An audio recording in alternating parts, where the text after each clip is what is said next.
At the edge of an international border, at the edge of the Pacific, at the edge of innovation, community, education, and discovery, you're listening to At the Edge of It All, a University of San Diego podcast where USD experts speak on topics and stories that impact you and the broader community. Hi, I'm Lisette Martinez. Welcome to another episode of At the Edge of It All. And I'm Elena Gomez, and on this episode, we sat down with Professor David De Haan, who studies how smoke impacts our air quality. Let's take a listen. I'm so excited for this episode today. With us, Professor David De Haan. Thank you for being here. You're a professor of chemistry and biochemistry, right? Right. Yeah, and what's interesting about your work and that we're excited to dive into is you look at how smoke in our air impacts air quality and how clouds play a role in all of that. But before we go into your research, we want to kind of go back a little bit and figure out exactly how you got to studying this and chemistry as well. Yeah, thanks for asking about that. There's kind of two stories about how I got into smoke research. The early story is, I grew up in the 70s in inland LA, where air pollution was really bad. And so I've been interested in air quality for a long time. As a kid, we survived summers by being in friends' swimming pools like pretty much every day. And after swimming all afternoon, we found that we actually couldn't inhale deeply without coughing. And so air pollution was actually like reducing our lung function, at least temporarily. And now we know that air pollution actually, shortens people's lives quite a lot. Globally, they say that 7 million people die prematurely just from air pollution. Most of that is in South Asia, where air pollution is a lot worse than it is here now. So because of that, I've been interested in doing research on air pollution for pretty much my whole career at USD. But in terms of being interested in smoke in particular, a couple years ago, I was planning to go on vacation to Lassen Volcanic National Park. But a couple weeks before the trip, there was a wildfire there and most of the park burned down.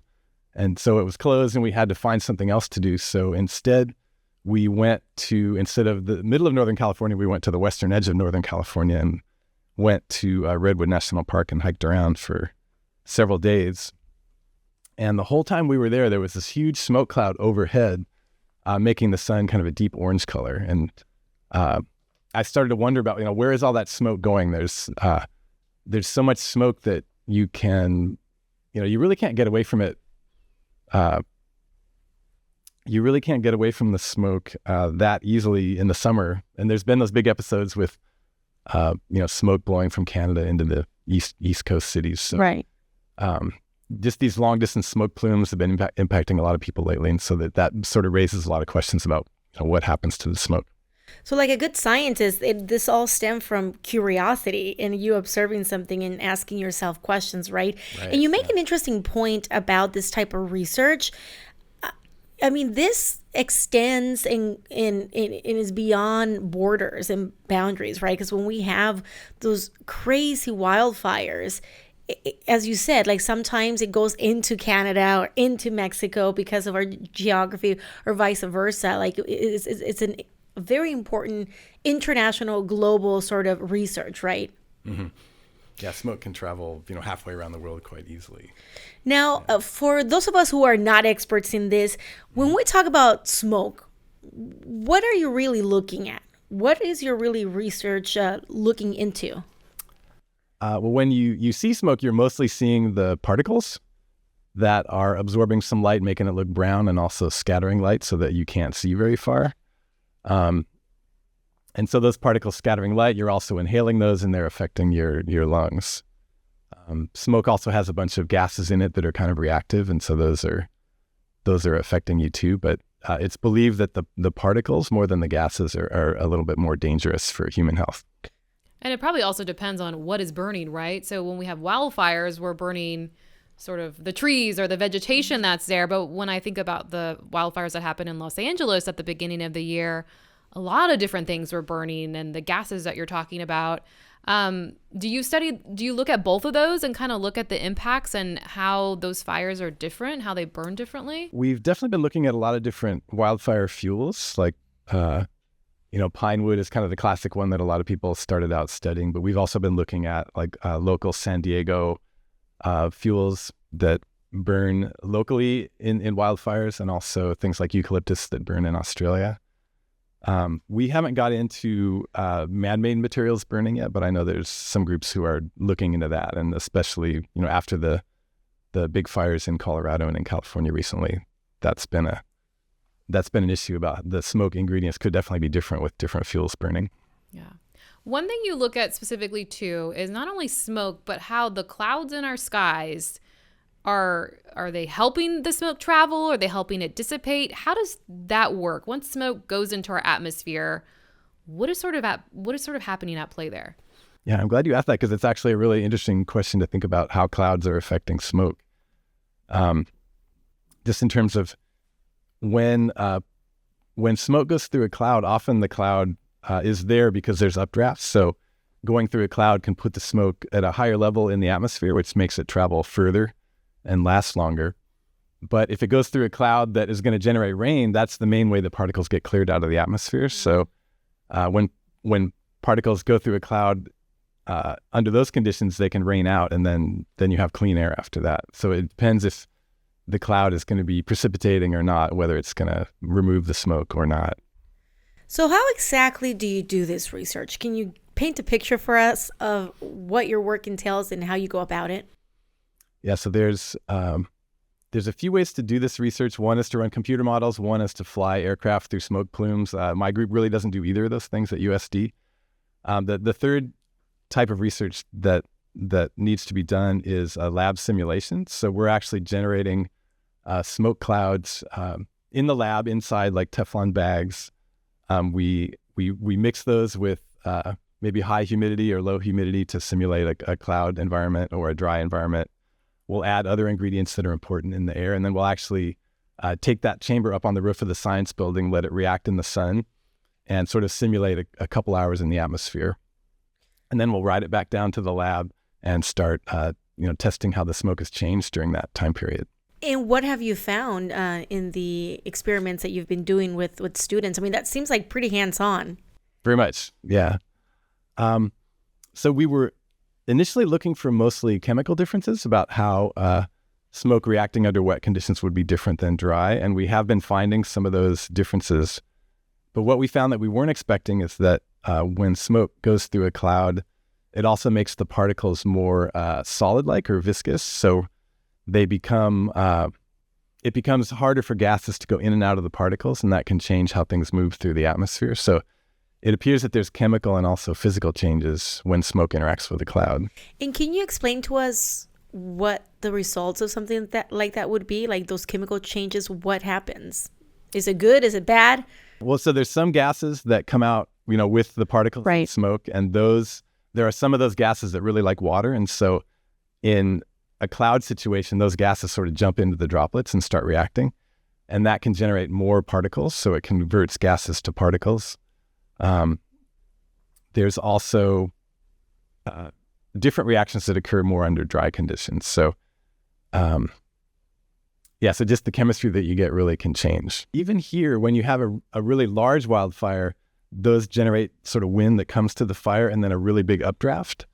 And so in that case, you can actually have fire-generated weather that can create a cloud right over the fire. And so large fires can kind of make their own cloud and actually push all the smoke through a cloud right away. Right. Elena and I are former reporters, and we work with firefighters a lot, and it was always interesting to cover fire incidents because, you learn that fires do create their own environment sometimes. They're so big.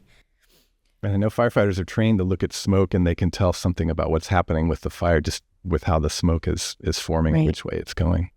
And you also shared with me that in France, there's a simulation that is on a bigger scale of kind of what you're doing.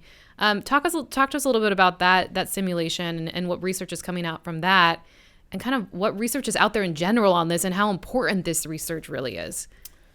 So the experiments that we do here at USD are small scale. The bag dimension that we use is just a few feet across.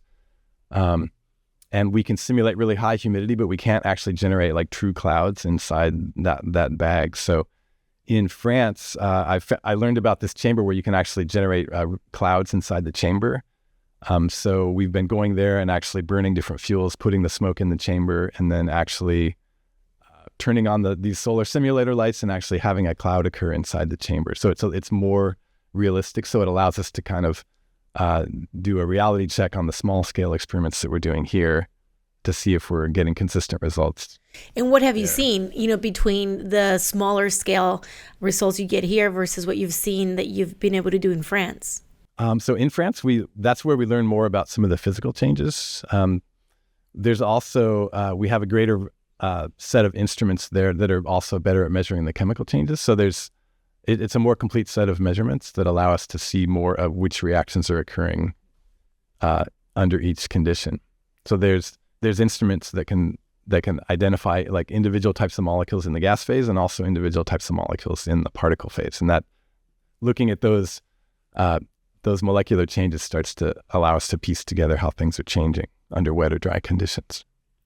So what should people know, when we see a wildfire, like we saw the terrible ones in LA, we get wildfires here a lot in San Diego. What is sort of what you're learning? What is the impact of these wildfires as far as our air quality? Is it just bad air quality until the fire burns out? Or is this air quality bad for weeks, months?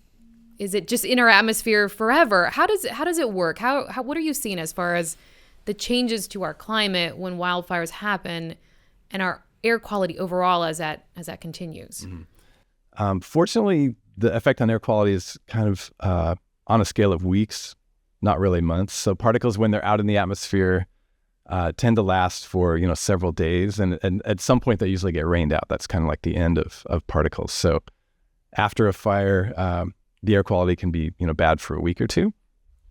But what researchers have been learning recently is that there's certain molecules in smoke that allow researchers to identify what's smoke and what's not. But those molecules go away after a couple of days, and then the smoke becomes sort of not identifiable as smoke anymore. And so this is after you don't really smell smoke anymore. It's sort of like a background level. And it's turning out that there's more smoke particles in the background than we knew before. Mm-hmm. So smoke is a more important source of air pollution, than we thought 5 years ago. The other issue is that because smoke is brown in color, that it actually absorbs sunlight and that generates heat, in its location. And it turns out that that's actually a pretty strong heat source in the atmosphere in terms of particles that absorb light. And so that's actually one way that we're changing the climate besides adding greenhouse gases. If we're also adding brown particles to the atmosphere, that can also absorb heat, just like greenhouse gases. So when it rains, you said that kind of clears everything out a little bit. Mm-hmm.